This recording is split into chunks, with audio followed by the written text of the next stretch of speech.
What's up guys, it's me Jeremy. Assassins in League of Legends are some of the most exciting and complex champions that the game has to offer, that bring crazy playmaking and snowballing potential. But every assassin has its counterplay, and the meta assassins have become a little bit easier to play against due to their popularity. And when it comes to the surprise factor that an off-meta pick brings, there's no role more valuable to have that on other than an assassin. So the surprise factor really puts in a lot of work, and these picks can definitely work in a solo queue environment. And to help me with the list today, I've brought in none other than the ultimate assassin expert, my man Redmercy.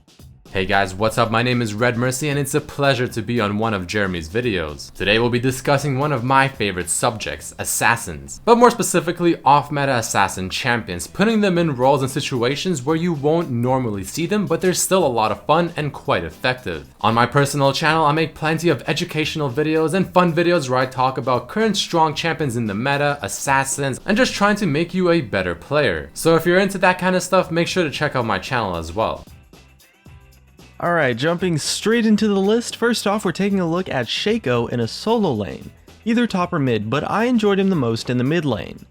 You can honestly play him as both AD or as AP, but I found that AD Shaco has maybe a little bit more options in the plays that you can make, since it gives you a lot of split pushing power.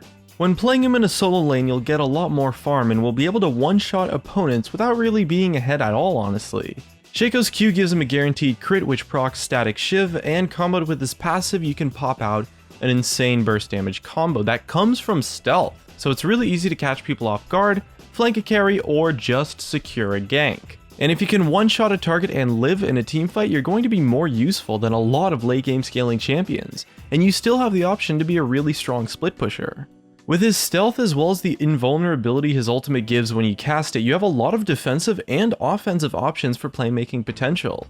And his laning isn't that bad either, since his E gives you a lot of free harass, and you have some pretty amazing roams and can even go for some cheesy solo invades on the enemy jungler, bush camps, or just some hilarious plays. For my runes and masteries and item build, you can take a look at the screen right there for a quick start to dominating on Assassin Shaco. And I maxed E first and Q second, with a point in W at level 1 to take a jungle camp early on for a level 2 advantage in lane. Shaco's a really unique and honestly super fun champion to mess around with, and I expected him to be really difficult to play, but the amount of options that you have in his kit gives you such a crazy amount of outplay potential that he's really not all that bad. So let's take a quick look at Nocturne in the mid lane. Normally you would be seeing this champion in the jungle, however putting him in the mid lane is surprisingly effective. His W is made to absorb abilities, and what do a lot of mid lane champions have? Spells that they cast on you. So not only can that be really strong in that kind of situation, but on top of that, Nocturne's Q combined with his passive gives him some very strong clear. So you can go in the middle of a wave, throw your Q, auto attack for the passive as well, and especially if you already have your Hydra, you'll be clearing that wave in a matter of seconds. And you also have his ultimate, which is made to gank other lanes, which is why usually you see him in the jungle. But luckily for us, mid laners are also very keen on trying to gank other lanes and put pressure around the map. So a very common thing to do is use your Q passive, clear the wave, and then start roaming top, mid, or somewhere in the jungle and look for a play with your ultimate. And with that being said, when you play him in the mid lane, you can instantly rush the Youmuu's and the Duskblade combo, not only giving you a ridiculous amount of raw damage, but you get 30 flat armor penetration, the Duskblade passive, and you will be essentially one-shotting the squishies. So whenever you're playing Nocturne, I highly recommend maxing your Q first, followed by the E and then the W. And as for the items, you probably want to go for the Youmuu's, the Duskblade, followed by the Hydra, and for boots, I like to go the CDR boots because it helps you get your ultimate off that much faster. His ultimate has a very long cooldown, especially at level 1, so getting the early CDR with the Youmuu's as well will help you be able to cast this much more frequently and put a lot more pressure around the map. Your runes can be armor penetration reds, flat armor yellows, or HP per level yellows, 10% scaling CDR in the blues with the res being magic resistance, and flat 80 quints. And your mastery page will be 12, 18, 0, definitely going for that Thunderlords.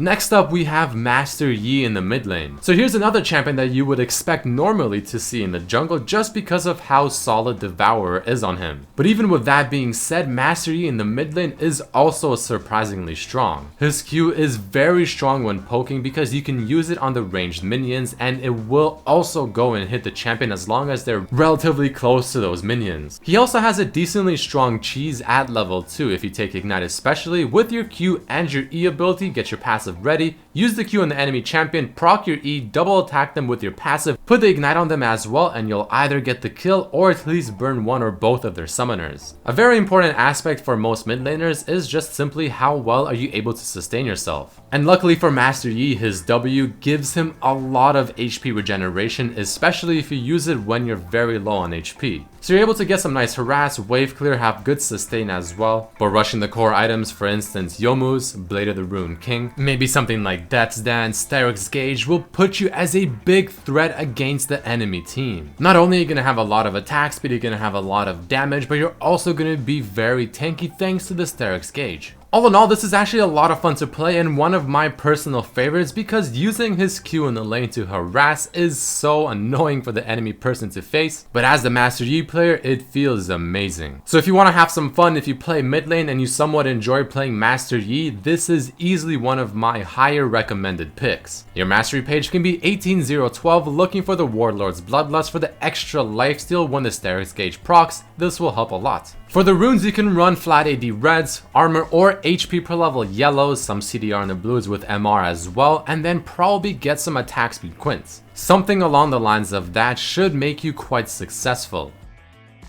Next up, we're looking at Vi in a solo lane, either top or mid, but I personally found the most success with her in the mid lane, since you want to lane against someone kind of squishy, I guess. Her E has a 115% flat attack damage scaling, and the one-shot potential she actually has is really insane as long as you aren't missing your Q. And later, once you get your ultimate, you can engage without ever using your Q to ensure that you definitely aren't going to miss it.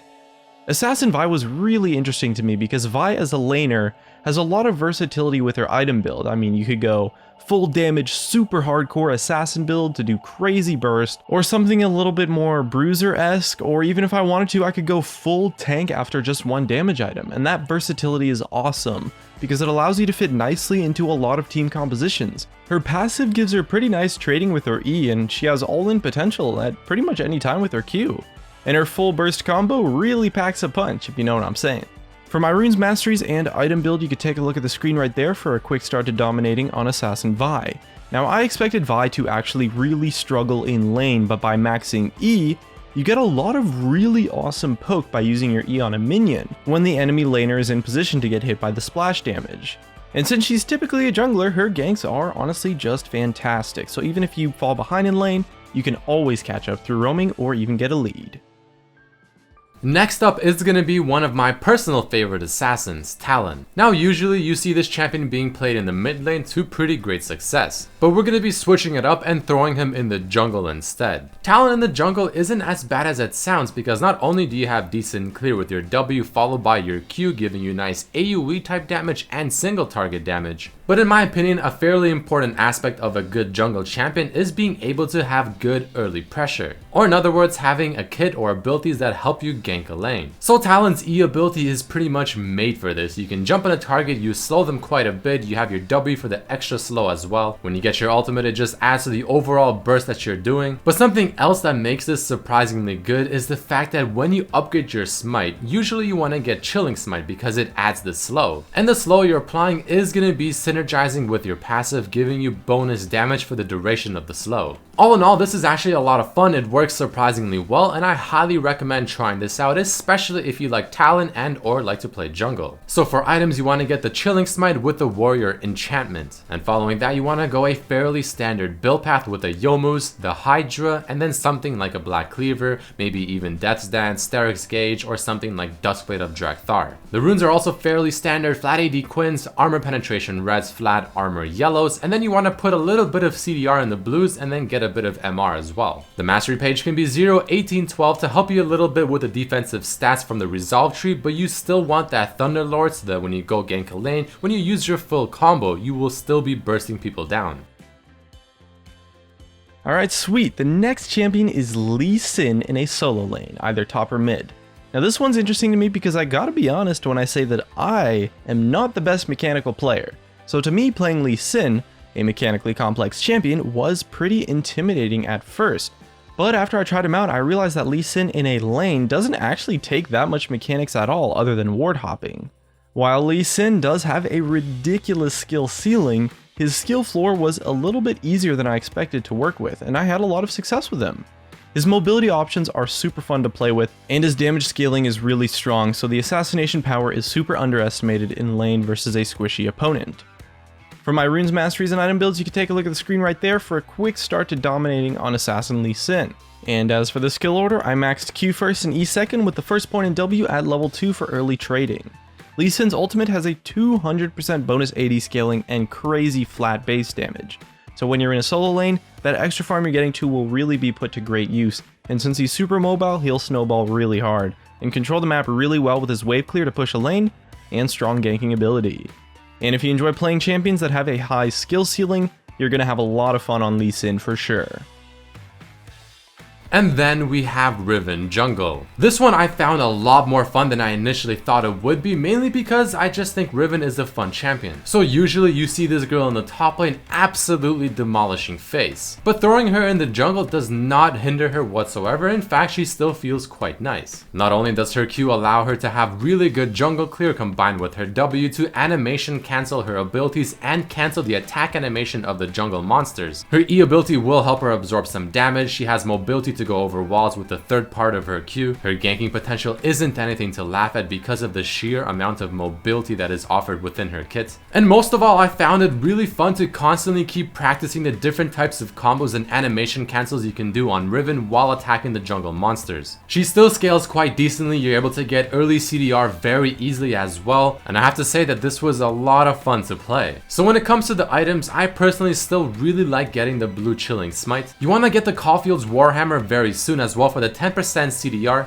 Add in some of the Lucidity boots as well for 10% more in CDR, and then you also want to get a Black Cleaver as your second or third item. So it can look something like this. You have the Blue Warrior Enchantment Smite, you have the Black Cleaver, and you also have the Hydra. To me, those are without question the core items, and after that you can get whatever feels good based on the certain situation that you're in, based on what you're facing, what your team has. So that can range from things like a Steric's Gauge or a Bloodthirster. The runes you can run on Riven when playing her in the jungle is going for the flat armor penetration reds, flat AD quints, flat armor yellows, and then MR per level or flat MR blues. For the mastery page, I have to say I wasn't 100% sure on which one was the best. So you can either go 0, 18, 12 for the Thunderlords, or you can go 0, 12, 18 for the extra HP from the Strength of Ages.